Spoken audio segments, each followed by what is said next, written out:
We'll have some more join, but we'll go ahead and get started. Been a lot of new members coming in, a lot of kind of common questions that we're seeing, so we'll address some of those tonight.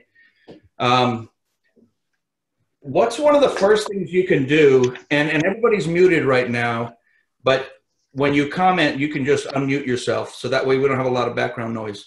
So say you come across an issue, it can be prospecting, it can be whatever, part of the SEO process. What's one of the first things you can do within the Facebook group to find the answer before you've even asked it, typed in it as a post? Anybody?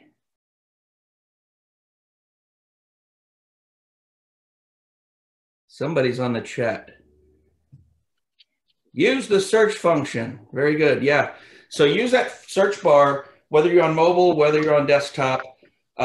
If you want to find out all the different posts that people have mentioned or we've talked about client landing and prospecting, put prospecting in there and you'll get a wealth of information. This group's been open for over a year now, so there has been a lot of deep discussions on practically every topic that's covered in the training.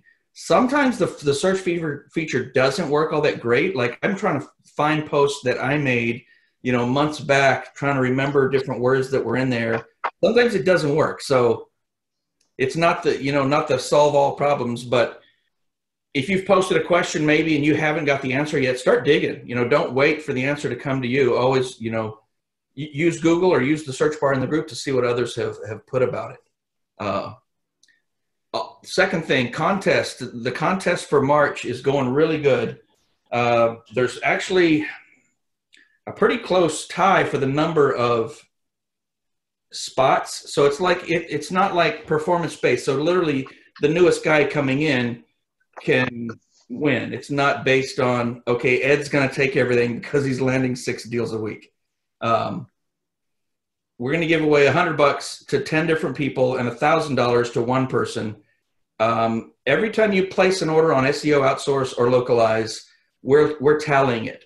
So it can be press release, it can be citations, whatever. If you order a 10-pack or a 5-pack of PBNs, you get the 10 entries or 5 entries. So we're manually putting them all in a spreadsheet, and at the end, we're actually going to print them out, put them on paper, cut them up, and use like a fishbowl or something. We'll probably do it live here on a Zoom or a Facebook Live in the group and announce it ahead of time so we can randomly draw the winners out of that. So we've never done anything like that before. It's always been like performance-based, but it's almost unfair to some of the new people coming in to do it like that all the time because you got all these leaders who've been in here since the beginning that would just dominate everything, right? So this is kind of a fair way to do it all. What else? So another topic that has come up quite a bit, you're coming into the training. It seems like there's so much to learn, right? You've got WordPress, you've got content, you've got how to build Web 2.0 sites, you've got on-page SEO, which is daunting all by itself. And I'm going to open this up to you guys. What do you think? What do you want to master? What do you want to learn? What is necessary to learn on all these things that are covered in the training? Anybody got any ideas? Hey, Brandon, I'll step in real quick. Yeah. A couple things for me. I was on the last Zoom call as well, just to help me get more clarity. Just some of the basic, simple steps, like just setting up a payment plan, to receive a payment. That's following that step right there. And that's a good one. Maybe also like for me, my situation, my challenge is follow-up because I work so much.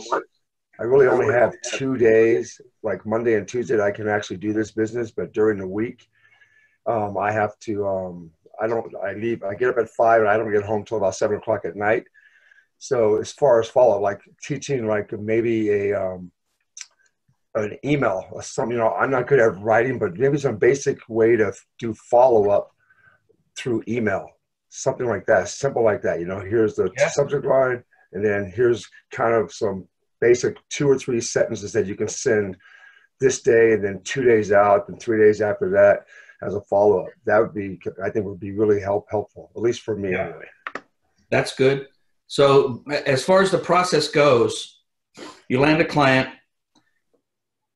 you immediately obviously have to do on-page SEO first. Do you have to be a master at SEO and on-page before you can get past that step? The answer is no. A lot of people are coming in, and the things that you touched on were critical. You obviously have to know how to set up a credit card processor, whether it's through Square or however you're going to take payment. And you should do that before you even start prospecting. So many are out there like, oh, I got a guy who says, yes, what do I do now? Well, send him an invoice. How? Oh, yeah, rewind. You should already have done that. You got to have a processor if you're going to actually want to take money from people. So that's something you have to do. It can't be outsourced. And that's kind of what I'm hinting at. All these steps in the training, you do not have to be a master at. You don't even have to know it. You have to know the steps in order to educate a person on the SEO process and what's going to happen and so that they know what to expect. But you do not need to know how to do the on-page SEO yourself. You do not need to know how to build WordPress sites. A little bit of editing and things like that, that's great knowledge to know. And that's about my limit. I don't know anything other than the basic stuff that the tools show for on-page SEO, like finding their title and their H1. Yeah, I can go into WordPress and edit those things, but I've never opened Screaming Frog ever. All these tools I've never touched. And here I am with a massive SEO agency and teaching hundreds of people how to do the same thing successfully. How is that possible if I don't even know how to do it? Because I've got steps in place that I know work, that we have quality control over, that you don't have to rely on learning everything and become a master at everything to move forward. So many are coming in and they're saying, okay, this is overwhelming. I got to learn WordPress. I got to do all this. And you don't. You've missed probably one of the very first videos on, and maybe we need to mention it more as through the course. I know Kevin did it in the SEO or the on page. Look, if this is overwhelming, you do not have to know it. Just know that step 1 is on page. Just know that step 2 is, when the on page comes back is press release and so forth. As long as you know the order of what has to happen when you land a client, you're golden. So we know that when we land a client on day 1, like when we get their money, okay, money hits our processor, hits our bank. We can now order on page. We can order citations. We can order Web 2.0 to start. We can't order press release until the on-page comes back. We can't order social signals until the press release comes back because it has to create a natural flow, right? The on-page is there so that it communicates with Google. They know what the page is for, what it's about, what it wants to rank for. The press release, once that is done, starts that foundation for trust. 500 or so media links, all with massive trust, coming to the site. Once that's done, you run your social signals, which creates the viral activity of all that news that was just put out. Google sees all these steps and they see how they're happening in the natural order. That's why the course is there and laid out in this order, because it creates a natural scenario of what would actually happen in real world to a business who actually ran a press release, who actually did these things. Naturally builds trust. The Web 2.0 are there, and they're just consistent until you get the guy glued to the top for multiple positions. Then you can back off on your Web 2.0, because that's your link diversity, your link consistency, because they're coming in 5 days a week or however often you have your VA build them. They're coming from trusted trust. They're coming from do follow links. They're coming from no follow links. They're coming from, some of the platforms have a little trust, some have no trust, some have a lot of trust. But that's the diversity. So Google doesn't want to see all home run links. People come into this and they're like, breeze through the course, and they're like, okay, I'm going to start building PBNs, and I'm going to shoot 10 to this client, and that's a massive amount of trust. Yes, it is, but what else is it? It's a massive flag. It wouldn't be natural for a landscaper in whatever city, Plano, Texas, to suddenly have 10 massive PBN powered links that looks like they're worth 1,000 regular links all at once. So figure out what you want to learn and what you want to do. Some people like the SEO, their on-page SEO. They like the technical stuff. Some people like the content writing. I just got to the point where I like to land clients. So that's why all the outsourcing stuff is there on all the other steps. People are also asking, can we outsource the prospecting part? And guys, I've tried and tried and tried. I've spent thousands of dollars on all these other job type of platforms trying to bring in recruiters, 50% commission, 100% commission on month one. I mean, salespeople are salespeople. Yeah, they want to be paid good and be able to then take a break for a few months and the money still keeps coming in. I've tried residual. I've tried everything. And so have a lot of the heavy players here in the group. We haven't found anything that works. This is something that you got to learn how to do, because it almost is like you need the dialogue. When you send out prospecting videos, not every reply is the same. I'm sure you've noticed that. You're going to get a lot of the same common questions, but you need the dialogue to bounce off so you know what to reply with. And pretty soon it's going to come natural. You're going to know what to say, when to say it, and then follow through with with another leading question just to get to that point. Your yes is your destination. You've got to go through no's to get there, right? So don't take no as personal, or no as the end. Go to somebody else. No means I don't know all the information. I don't know. How does it really work? How can I trust you? There's so many things that no could mean. Keep digging. Keep digging. Stay persistent. Micro steps, another topic that I wanted to cover. We've kind of touched on it in the group. When you're sending a screencast and you shot your video, you've done through Google, or maybe you saw the signs on somebody's truck, you've got a prospect. You build a screencast based on Module 9, copy that model, send it out. I would recommend using your personal email address, and I've tested both ways, and I'm getting 90% or more open rate sending from a personal email using a simple subject line, roof repair. Don't make it like a lot of these new guys are coming in, they think they know, they're like spitting all this crazy like guaranteed SEO stuff, tactics, white hat, we know what we're doing. No, they don't care about that. That's an instant delete for business owners. I've had retail businesses for many, many years, and we're inundated. We're inundated by SEO people claiming they know everything and they're going to, rocket our business to the top. None of them know. None of them know. So micro steps. The goal, first goal is to get them to open the email. So you want to be sending from personal email, and you want a short subject line. Now, once that's opened, second goal is to get them to watch the video, right? So you don't want to put a book there, hey, and explain everything that's in your video. 2 short lines of text, right? I saw your truck at Home Depot. I do computer stuff, so I looked up your website and I found these 2 things that you can tweak real quick to improve your rankings. Check this out.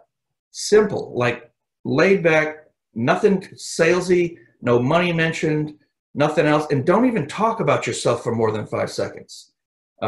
Goal 3 now is to get a reply. Okay, so goal 1, get them to open the email.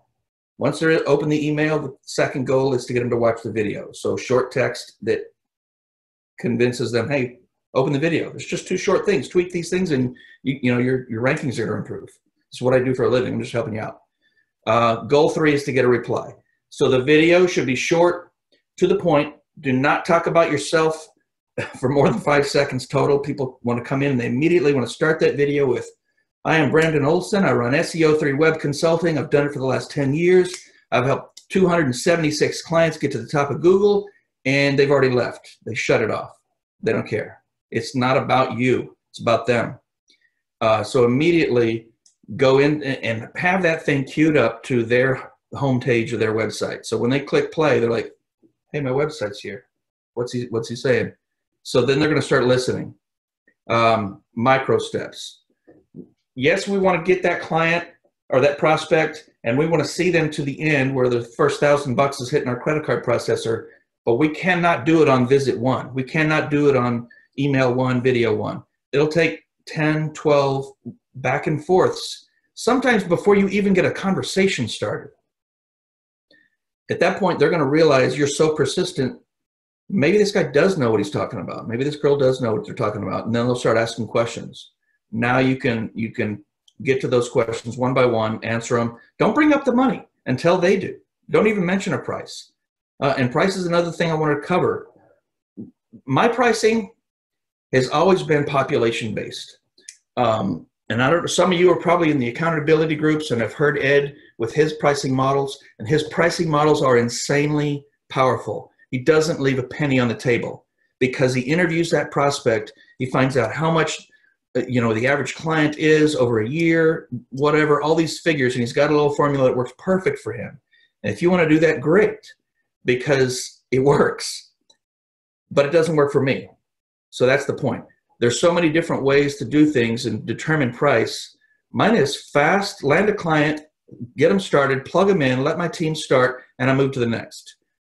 I don't care if I've left a little money on the table, because 3 or 4 months in, if I only started a guy in a 250,000 population at $1,000 and he's a roofer, I know that once he starts seeing results and his phone's ringing off the hook and he's seeing his rankings shoot from page whatever to page 1 in a couple of months, then yeah, he's starting to see money coming in from my efforts. Now I can always go back and say, okay, this is costing a bit. I know you're getting an ROI because I see you got 3 to 4 different keywords on page 1, core competitive keywords. Let's bump this up. And I don't mind adding other keywords for you. And that's kind of the good thing about having Google Webmaster Tools or Search Console installed right in the beginning. Because once that thing runs for a while, and this is in, I think, Module 6 about content, putting massive content on, running a Google keyword report after a few months in, especially once you started the campaign, you might start them with 5 or 6 keywords, but you can literally add dozens and dozens or even 100 more keywords to your SERP tracker or whatever rank tracking program you're using, and you're instantly going to see that they're not just ranked for these 5, 6 keywords you're working on. They're ranked for dozens, 10, 20, 30, 50, all, pages 1 through 3, 4. But now you can take those, sort them by impressions, and there's a video in there that teaches you how to do this. I'm not going to go into that. But generate the report, get the list of keywords, search them by impressions. So that means which ones are being displayed the most. Weed out the crap, because there's going to be stuff like on plumber sites that are having to do with restaurants and stuff that I don't know why it exists. Like these words are not even on my site. So delete that junk out. Put those keywords in your rank tracker. Now show your client, look, here's what we've been doing. We started with just a handful of keywords, but now suddenly you've got 24 ranked in the first 2 pages. Now we can take some of these and maybe do a keyword, run them through our Web 2.0. Make sure they're in the content for the biggest part. You can use them for anchors, but that's not really, the preferred method anymore to rank keywords. If they're in your content, especially if you've created new pages and you've done the meta and the H1 with those new keywords, they'll start ranking automatically because you've already got trust going to the home page. So that's kind of some things I wanted to cover. We'll open it up. I've got some more things, but I want to hear what you guys got to say. So what kind of questions are you guys running into? What do you want to? Hi, I have a question. Yeah, Maya. Hello, Brandon. How's it going? Good. I have a question about on-page SEO. So the new training is great, but then I've sent my order to SEO outsource. But there are a few things that I will have to do myself because they don't cover it unless it was already done on a website. And that's to install Google Analytics and submit a sitemap and what else? Google. Let me see. Registered a website with Google My Business. I don't know if that's the same thing. No, it's not. No, okay. So, are these all important for SEO, or not so much? Or if you see what I mean? Yeah, for sure. Google My Business. 90% of my prospects already have a Google My Business place. If yours don't, have them do it.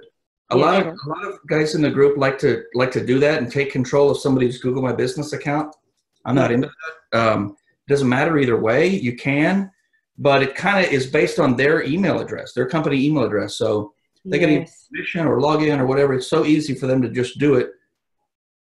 Okay. Yeah. Get the postcard and verify it.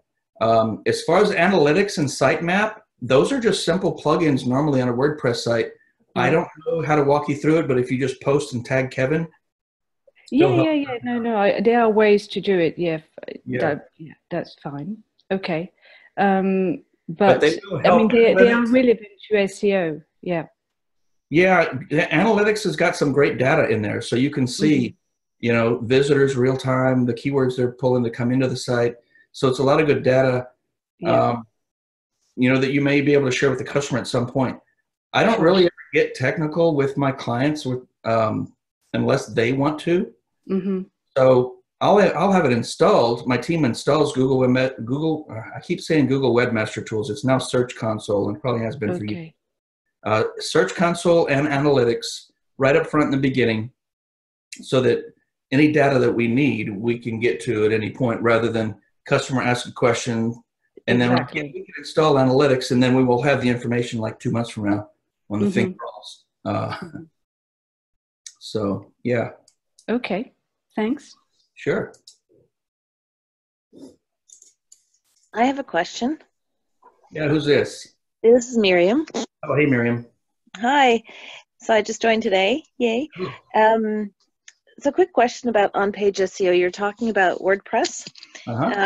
I have a friend who's is just starting a moving business, and his website is not on WordPress. That's okay. That's okay. All right. Good. Yeah. So depending on what platform it is, some of the platforms will allow you to do quite a bit of on-page SEO. The most important things, obviously, are your meta tag, or your meta title, and your H1, because those are the ones that are going to match your anchor for your press release. If you can figure out how, just post in the group and tag Kevin. He knows practically how to do every platform. He is freaking insane. I'm so glad we brought him on the team. He has helped us through stuff that I didn't even know existed. So tag him, and he'll help you with that for sure. Okay, thank you very much. Yeah. Hi, Brandon. How's it going? Good, Mason. Yeah. I just wanted to ask about more in depth when you go on Search Console and you find a bunch of additional keywords that your client site has. So if you see a bunch of keywords, like how do you determine what to put on the home page or what to build separate pages for? Or should you just build separate pages for each individual keyword that, the client, for example, my client right now, I'm noticing has 300 pages or 300 keywords. And then I was only targeting, like 5 or 10 of them. And then there's like 300 of them that's showing up on Webmaster, on Search Console, and they're all around like position like 30 or something like that. How do you determine what to, are they all, I noticed that, in your training, you briefly talked about building separate pages for all of them, and blog posts for some of them, but some of them I feel like would need landing pages, and would you just put them on the home page? How do you determine those kinds of things? Homepage is always dedicated to either the brand, if you've got a multi-site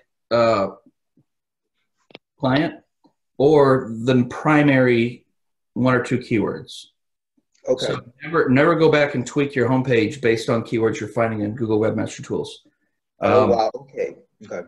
Because then you'll start losing ranking for the main keywords because you're telling Google this page is no longer about this, it's actually about this, and it's kind of a subtopic, which usually is what the keywords are that you're pulling out of there.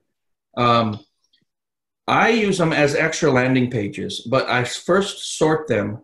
So you're sorting them by impressions, so you're kind of getting rid of the stuff that is way down past page 9.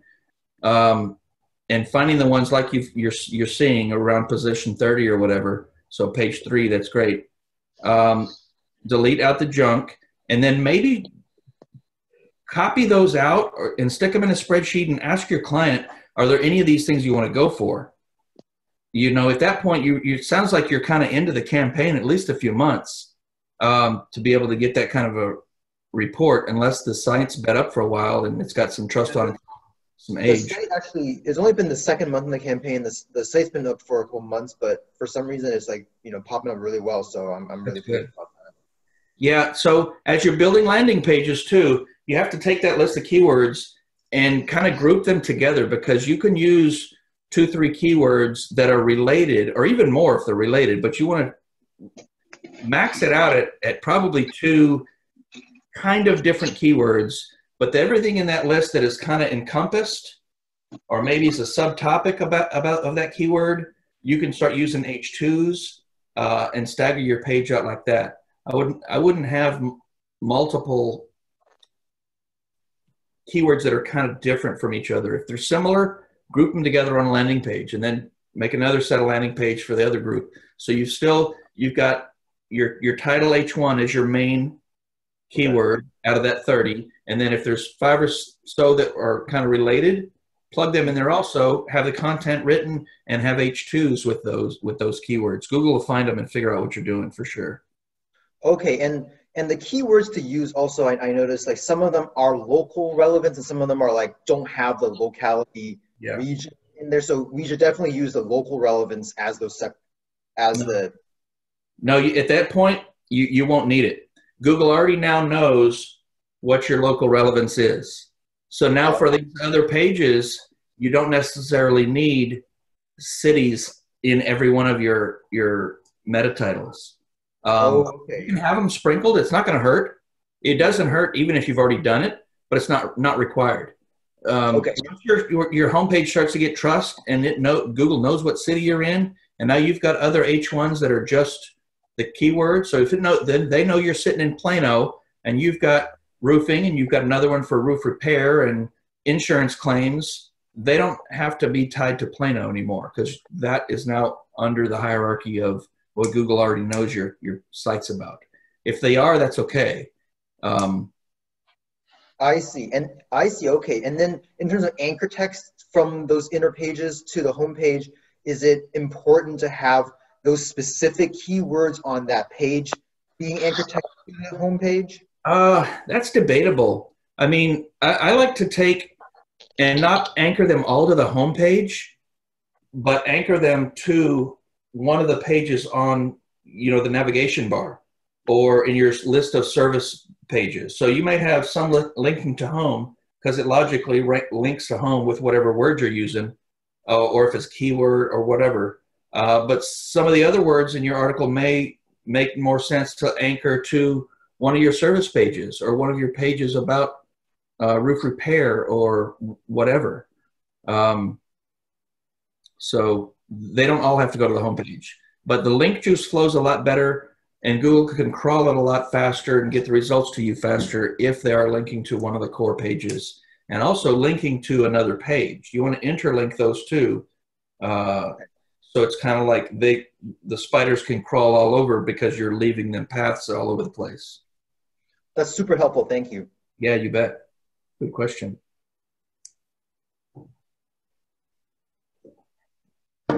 Louis, are you raising your hand? Hey, how's it going? It's finally nice to hear you guys. Can you hear me? Yeah. All right, perfect. Just wondering, I've gone to the course for about a week now, and I've done a lot of heavyweight here, and just wondering if there's a plan in place. Sorry, because I'm doing the screencasts and trying to figure out how to handle phone call. For instance, I could email back and forth. I'm pretty good with the screencast now. I've been trying to push those out, and I'm just worried about objections and maybe how to handle clients when they call in. Maybe start asking me a bunch of questions that I might get unfamiliar with. And that's kind of, if they're calling you and you answer it, you don't let it go to voicemail. Right. You're going to stumble through it until you figure it out. I used to always let them go to voicemail. Maybe they'll leave me a question and I've got some information I can research before I call them back. But soon enough, you get fluent with our language. And really the biggest thing is the SEO process, man. If you can watch that video or get the script or whatever, and if you can answer and avoid so many questions that you don't know that they're going to ask by just going over that. When they hear what you tell them is going to happen, no matter what niche, this is your process. This is how we rank sites on Google on demand. We literally will start and we'll interview and we'll look at your site and see, have a professional writer write about your business. We'll distribute that as a press release to 500 TV and radio and newspaper type of websites, and just tell them that. And that's massive. I mean, you're literally just walking them through what's going to happen. And then by the time you get to the end, they have no more questions. And usually they're just ready to start. But if they're asking other questions, it'll trigger stuff that you've gone over in the training, and soon enough, you'll get better and better, and you'll know even what they're going to ask before they ask it. But hey, there's no way to know what they're going to ask, and if you're going to be surprised at what they're asking or even know the answer. If you don't, so hey, I'm involved with a network of hundreds of other SEO guys, top elite guys across the country. Let me run it by them, and I'll find out what the best way to go is. Would it be great point? Would it be helpful to ask them a few questions, kind of like to get them? I always do. Maybe to find out where they're at in their company. That's exactly right. And that changes the subject. That kind of shifts everything too. When they see that you're more interested in them and what they want for their business than you are to talk about the money end of it, that's massive to a business. When a guy's sitting there trying to figure out how to help me grow my business, and they're asking me, would you rather have more, residential clients or more commercial or, whatever, and you go through and figure out what they want to rank for, what they want to, more customers, what type they want. When you start getting into that, that really gets them to let their guard down too. Okay. Now you've been very helpful. All right. And I'll DM you, or, I'll right on. Ask you for a few other questions later on, but thank you. Louis, you got one? You got your hand up there. Unless that's just nothing. Okay, he's good. Soaking it in. Who else? Hello, this is Dwight Norris. Hey, Dwight. Hey, I have a question. I've been getting a lot of video watches from my recent screencast from local and non-local people. Uh-huh. And I'm wondering how I can go about following up with them, because I can walk to the local one, and the others I can't. So I'm not sure what kind of strategy I should use. Okay, so maybe I misunderstood the question. You made a video and put it on your YouTube channel, and you're getting watches, or? YouTube, yes. Okay, so the people watching are not in your local area? There's one company that's just a couple blocks from me, and there's two others that aren't close to me that I can't actually get to and speak to them face to face. You have an internet business, so you're not confined by, and a lot of people have to get past this in their head sometimes, you're not confined by taking customers only where you live. I have had probably 5 customers from my city for SEO. Everything else I've got, all over the States, Australia, Canada, everywhere. So follow up by email is what I recommend. I don't normally call businesses and unless they really want a phone call, and then I will. I like everything back and forth in email, so I can remember when they, reply. I can look at the strand and see what we talked about and keep going. Because some prospects will carry on for a couple of months before you really get anything going with them. So you kind of build in your pipeline that way. But yeah, if you're getting views from other places, that's great. That's a kind of a technique that we want to add to the training to show you guys how to build a YouTube channel and promote it like that to get people coming to you. But you certainly don't have to be limited to have customers only where you're at. That's why I started this. I mean, I wanted a business that I wasn't tied to any geo-local area. I wasn't tied to an office. I wasn't tied to a time clock. And I could literally do and outsource every step of my SEO from my iPhone, from the Caribbean or Florida or Bahamas or wherever I was. And they don't know the difference. Okay, thank you. Yeah, you bet. Hey, Brandon, could I just not really ask a question, but just kind of address what Dwight just said and maybe even Lewis? Yeah, for sure. Because I'm starting to use this more. I've been in for about a month and and a half now, but I'm starting to realize we have so much resources at our fingertips that, like with Dwight, with you getting a bunch of views, which is great. People would love. A lot of people are sending out screencasts.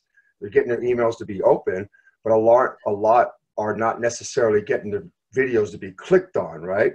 So they would love the fact to have, like, even myself included, I've sent out probably about 35 to 40, and I have a lot of them have been open, I think there's only been 3 that have actually been clicked on to actually watch the video. And I'm thinking, man, if they only could see the screencast, it would open them up. So I'm learning and wanting to get better at those first 2 or 3 lines to in my body of the email to get them to open.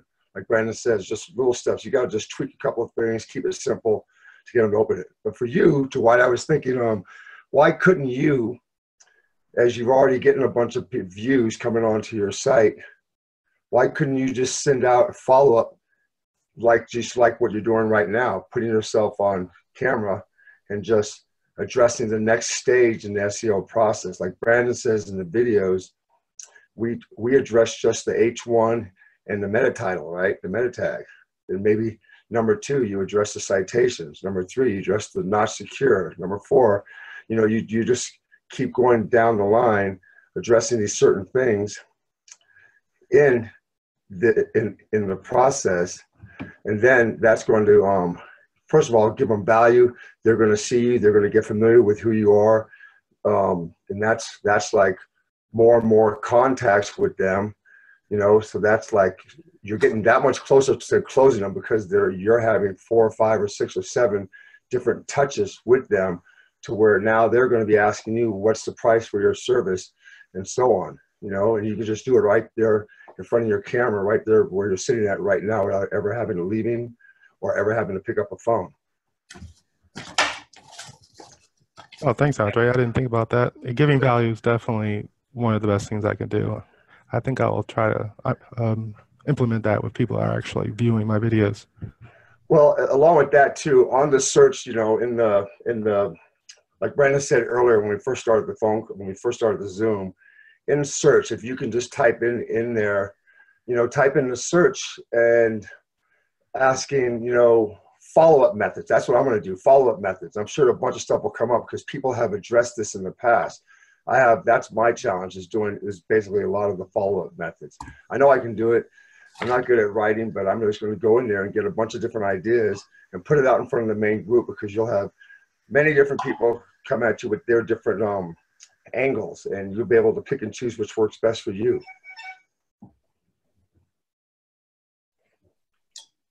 Good stuff. Good point. So for those of you who are doing this, saving your screencast to your YouTube, it's a great idea. Be sure you build your banner, have a professional banner, have it done on Fiverr or something, or tag somebody in the group or post in the group. If you make a YouTube channel that's professional looking and it's got a link to your website in it, and it's got ways that you're using that as another platform, kind of like your web agency website, for people to contact you. So set it up as a business, your business YouTube channel. And now all these videos that you're showing local business owners, I mean, look, you do the 30-30, you got 30 videos that you can plug in there. You can make playlists out of them. And people are going to start finding these, especially if you're using keywords that local business owners maybe are searching for in your title. Use it in your title and then the first line of your description, and it's going to help it come up the YouTube rankings. Another tip on tags for videos, and this works on anything. So I use Rank Daddy Brandon, one word, as a tag in every single video. So when you see one of my videos, out to the side, you're also going to see suggested videos, and some of them are going to be mine. Because Google relates videos, like if a video plays, Google wants to immediately feed that watcher with something else that's related. So one of the, it doesn't know what's happening on the video. It only can go by text, right? Maybe at some point, or maybe they're working on it, I don't know, but tags are heavy, tags and hashtags. So if you use one keyword that nobody else in the world is using, so it's unique to your video, now suddenly all 30 of your videos are related. So if one's playing and you've got a business owner that happens to find one, that thing ends and Google is now suggesting another one of yours. So they're going to watch that. Now they're consuming all your content and they're going, wow, this guy actually knows something that can probably help my business. They click the little arrow down thing and they read the description. Make sure you got a clickable link in that description, https:// your website, so that it's clickable. And when you do it, go through and make sure it works and it redirects your business. Can't tell you how many people have found my ways back to contact me from YouTube videos. We're still getting 5 or 6 joins a day to Rank Daddy from people finding the videos, and it's the same concept. They're finding it. I make it easy for them to click, and they are able to find BrandonOlson.com where they can PM me and ask questions and then get in the group or just join. So it works the same way on SEO. And once the maps is all done out and finished, that's, I think, another one of the trainings we want to put up. I'm working with another person in the group who is really knowledgeable about YouTube and YouTube ranking. We'll probably make an add-on training for you guys to help you with that, because it's just one more way to get in front of people. Google owns YouTube, so you know, you get a good YouTube video, it's going to show organically in page 1. I remember when I was really focused on trying to rank my agency website, I took up 8 spots of page 1. I took up 2 maps because I had 2 different addresses. One went to a post office, one was an actual business address. I had 2 websites, BrandonOlson.net and SEO3.com. That was when Google Plus was still up, so I had 2 Google Pluses. I had 2 YouTube videos, and like, it was plastering. Sadly, it's rare for business to start searching for local SEO and find people that way. So I kind of gave up, and I had some Web 2.0s ranked even on page 1. You can build Web 2.0 sites and point other Web 2.0 links at it, and those will start ranking. So there's a lot of little techniques that you can use to get yourself out there in front of people so that you just got better odds at landing clients. That's all it amounts to. But Brandon, I just realized that you said I should have those public. I actually had those unlisted. I didn't think about that. I put them on public. Now, if you get a business owner that says, I don't want that there, then yeah, put it on unlisted. But until then, you created that video. You're just using their site as an example. I've never had anybody tell me, take my video down. So kind of have to play that up. However you feel about that, you know, do it. But if I'm creating instructional videos and I'm using stuff that's public information on the internet, I don't see anything wrong with putting them as public. It's already public. I'm just giving you tips. So something to think about. So why does a website rank at the top of Google? What has to happen for a website to rank? Needs trust. Yeah, trust. Trust. Ultimately, actual web traffic is the strongest trigger. So it would have taken trust to get it ranked to number one, and now it's got the most amount of traffic. So this is why, as you go through your SEO campaign and you see that it's so easy to take people from non-existent or page 4, 5, 6, 7, even 3 to page 1 super fast, 30 to 60 days. Now when you're on page 1, the results got to trickle, because now you have to beat the people who have the actual web traffic. Web traffic coming to an actual website, people actually clicking on that and visiting the site, trumps all the other search criteria. So the more you put trust at it, trust will slowly overtake, because now you've got trust, you're on page 1, maybe you're at 6 or 8 or 7, and you're continuing to build trust with the process, but you're also starting to gain traffic. So now you've got multiple things. So Google and their algorithm has to determine at some point, okay, these guys are almost break even with traffic. Your site's a little bit more, but you've got a lot more trust signals. So pretty soon you're going to bump a guy off. So yes, a website ranks when it's trusted. So the end game is to get the traffic, but you have to go through the steps. So how do we get to the trust, right? The trust comes from the process. The trust comes, it has to be built in a logical, methodical, natural way. It can't be gamed or anything like that with Google. We have so many people questioning whether to spend $1 to come into this program to learn, because they're afraid that what we're teaching is, shady techniques. I don't know of any member, past or present, who's ever had a site slapped for, a Google penalty or something for doing stuff shady. So the process brings trust. The site ranks for the words on the site. So you're building trust. Google knows what it's about. Google is going to rank it because of the trust for the words that are on the site, and most importantly for the meta title and the H1. Those are the two major things that tell Google what you want to rank for, what the site's about. So many SEO guys are still under the misconception that a site ranks for the backlink anchors that are pointed to that site. So they're going out and they just massively build all these anchors that are Dallas plumber and Dallas roofer and whatever whatever niche they're in. It doesn't work like that anymore. Those are off-page signals, but if you have too many of those, it's obvious to Google what's going on. I mean, it's obvious to us. We can look at a backlink profile and see that a site has been SEO'd, because it's not natural for 50% of all the links coming in to be the main keyword. That's obvious, what's going on. Extensive research has been done by my team, by other SEO guys in the business. 70 to 80% of all the links coming in need to be either your brand, so your company name, or a naked link, just the website, rankdaddy.com, whatever. The rest of that, so out of every 10 links, 7 or 8 of them have to be naked or branded. Google is so heavy on branding right now. Try to squeeze the brand in the title.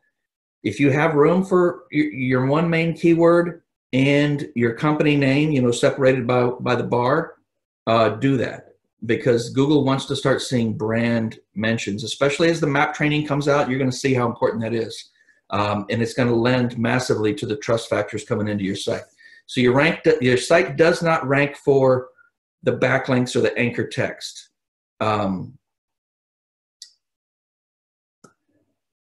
It's a massive flag if you just overdo that. So what else? What else questions? Brandon. Yeah, Maya.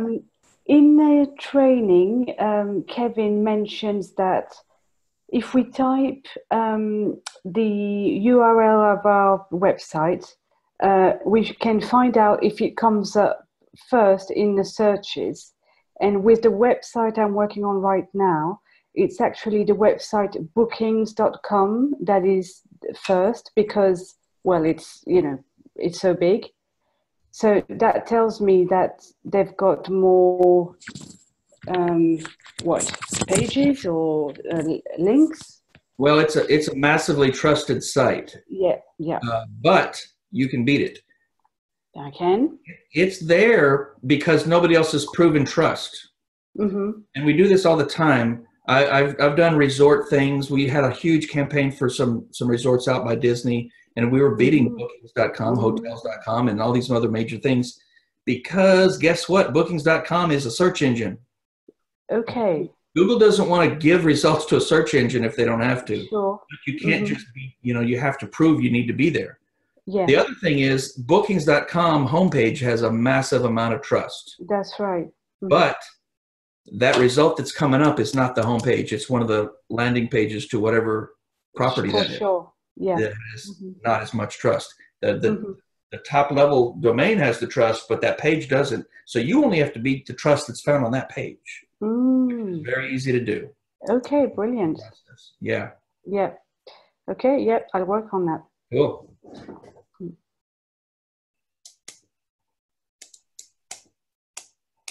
What else? Stump me. Hey, there's a post in the group, and you've probably seen it. It's called, just use the search bar, bring on the objections. So I don't know, it's been months. I put it up there and I just said, hey, what are you guys running into, you know, as you're prospecting? And so I don't know, there's probably 20 objections up there that me and some other guys have responded with what we actually say when that objection comes up. So look for that. Prospecting is the main thing. I mean, the process works. That's not a question. It's a matter of, okay, now we got to get clients so we can just plug them in and make money and scale.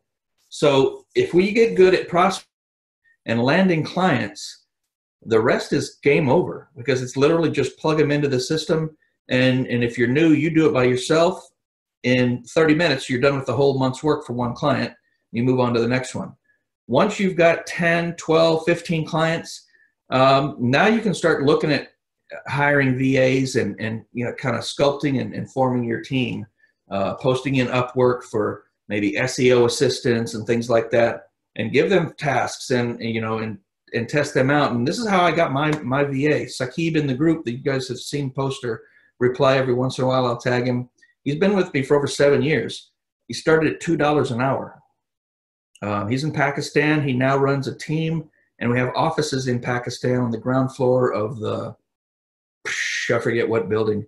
But he bought a house, a car. He's got to be one of the highest paid guys in Pakistan. But he runs a whole team there, and he just started at $2 an hour with me on Upwork, and I give him more and more responsibility. So it's real easy to do the steps in the beginning because it doesn't take much time. Just focus on mastering and just as much as you can immerse yourself on prospecting, even if it's taking other little courses or get on udemy.com for prospecting or other YouTube videos. There's a lot of training on sales and closing, and the more stuff that goes in your brain, the more that you'll be able to use when it comes time to land a client. Even though not that you're using high pressure sales tactics, but if you know how to deal with a client or prospect and how to walk them through the steps of a close so that they don't feel like you're trying to get them to sign their life away, it just gets easier and easier. I really, really like the video, and I might need to redo it because I think could be a little more clear. I think it's either 4 or 5. The 5 closes that are my go-to closes. The guarantee, I can't even remember. I might have to pull it up, but you know what I'm talking about. It's on the blog, episode 4 or 5. What else? Any other questions? Yeah, I had another question about the objections post. I read it and I thought it was so good that I created a Word document with all the answers and I uploaded it. It's in the cool. Yeah, it's in the group. It's on the resources. Everybody can have a look at it. files of the Facebook group? Files, that's Oh, it. cool. Yeah. There you go. That's good. Yeah, because they were really good. And you know how we sort of try to get them in and explain that we need 2 months for the site to reach page 1. So at first, you know, I'm trying to, get them to try my services. And once we get to those 2 months, I know they're going to ask, so tell me again, why do I need to keep, paying for SEO now? Yeah. So I'm thinking one of the ways would be, once we've had a look at the competition and we've seen how many pages they have, how much more content and backlinks, I would say, well, so that we build up, and we beat your competition. So first, when you say, and you're probably not using this, but it's maybe just how I heard it, it's going to take you take us 2 months to get to page 1.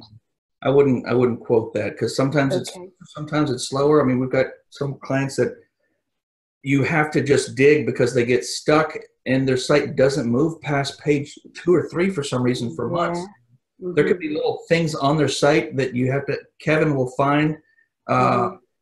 Anyway, yeah, that can happen. And when it does, you got to know what to say, right? So I always, to kind of prevent or plant a seed in their mind in the beginning, not necessarily when I'm landed it, but maybe after I send them the first report after it's been a month, I want to make sure they know how I'm doing this. I'm not going to use the word PBN, but I want them to know that it's not necessarily hard work that's doing this. They need to know that their site is being trusted, that we're building, and everything we do is to bring trust to their site. Mm-hmm. We own and maintain a network of sites that have a massive amount of trust with Google. Mm-hmm. And I explain this to them so that they know, because if this ever comes up, I'm coming back to that. And I say, when they say, okay, well, I've been on page 1 for 6 months. Why do I got to keep paying you? Right. Yeah, that's it. So remember when we first started the campaign, I kind of explained how we rank and hold your site there. Mm-hmm. We're using that network of sites of ours. They're very expensive to maintain. We add content to them. On different hosting that not your average, GoDaddy hosting, things like that. They cost a lot of money to build and to maintain. We only use those sites for you. We don't use one site and link to multiple people. That's dedicated to you. So for all the links that come out to those sites, that's hard cost for us monthly. Your SEO fee is offsetting that. If you stop paying, so also I've already told them that one link is like we give you 1,000 links all at once. So if we're 6 months in and they got 10 links coming out from these trusted, powerful sites that we've got, I ask them, what is it going to look like if you stop paying and we delete your anchors or your links because we have to use them for another client that is paying to offset? What happened? What's Google going to see? They're going to see thousands of links leaving your site. Is going to do what? And you get them to thinking, they're like, oh yeah, no, don't, okay, that's not going to go there. Plus, I say, I mean, you're paying me $1,000 a month. You're getting an extra 10 grand in revenue or whatever it is. Before. You really want, when do you stop that? So there's different ways to do it without threatening them. I like the reminder thing, but in order to do the reminder, you have to have already kind of explain to them how you're doing it.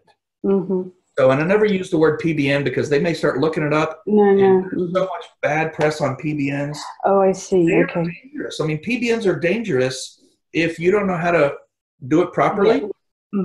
Screw somebody's site up. So, yeah, good question. Okay. Thank you. Yeah. Some of these questions, and I'm glad we're doing these Zooms because it's so much more effective to hear an explained answer than read it in a post comment. And it's hard for me to kind of get all those words in that comment and make them make sense. So glad you guys are here. So anything else? We're going to wrap it up. Quick question, if it's all right. It's Miriam. Okay. It's sort of a sales question, sort of. I recently spoke to somebody who right off the bat told me he was window shopping. Right, just talking to a few different people, and that's fine with me. he and I are in another group together, and I thought, okay, well, let's just spend some time getting to know his business, ask him a lot of questions, give him a lot of general pointers. And then he said, well, send me a proposal, after I went through in detail, like steps and blah, blah, blah. And at that point, yeah, okay, I could send him a proposal, but my gut reaction is like, nah, I don't want to send proposals. So I'm just wondering, in the training, do you cover that? I mean, to me, I don't want to work with somebody who's like, I got to think about it again. It's like, we already went through your entire financials. You know that this is the only way you can do this, right? Yeah. So I don't know. Do you cover that? Yeah. I've never, ever sent a proposal. I've never sent a contract in writing. I am as simple as, okay, it's all back and forth. I'm answering your questions. You're asking. At some point, you're going to ask price. I'm going to tell you how much it is. I'm going to tell you what we do. I'm going to tell you what the SEO process is. And that's it. And as soon as you say, yeah, okay, let's do it, I'm going to say, okay, I'm going to send you an invoice, fill out this form, which is my intake form, and I'll send you an invoice and we'll get started. That's it. I mean, it's all by email anyway. If you want to read what we're doing, it's in the email. You don't need a form. I don't do formal proposals. I just tell them there's no point, because I'm not making you sign a contract. You can literally stop whenever you want. I want them to feel like they always have a way out. Okay, nice. Yeah. Okay, that would have been another question. So that's great. So no contracts, just I don't. Month. The only time I ever did a contract, we had a statewide insurance deal. I was partnering with a guy in Florida, and they required it. So I made him do it, and we did it. But all these $1,000 a month deals are all no contract, stop whenever you want, because I want them to feel like they have no pressure and they're not locked into something. They just need that. And even though we're giving them that, we still remain in control, because our network of incredibly powerful sites are holding their rank to the top. And once they're in month 2, 3, they're already seeing the rankings launch to the top. Now they're starting to see customers from our efforts, and that's why we've got such a 90% retention rate, because it works, it sticks. Yeah. Okay. Thank you. Good question. So I was talking to my brother the other day. He's in the group.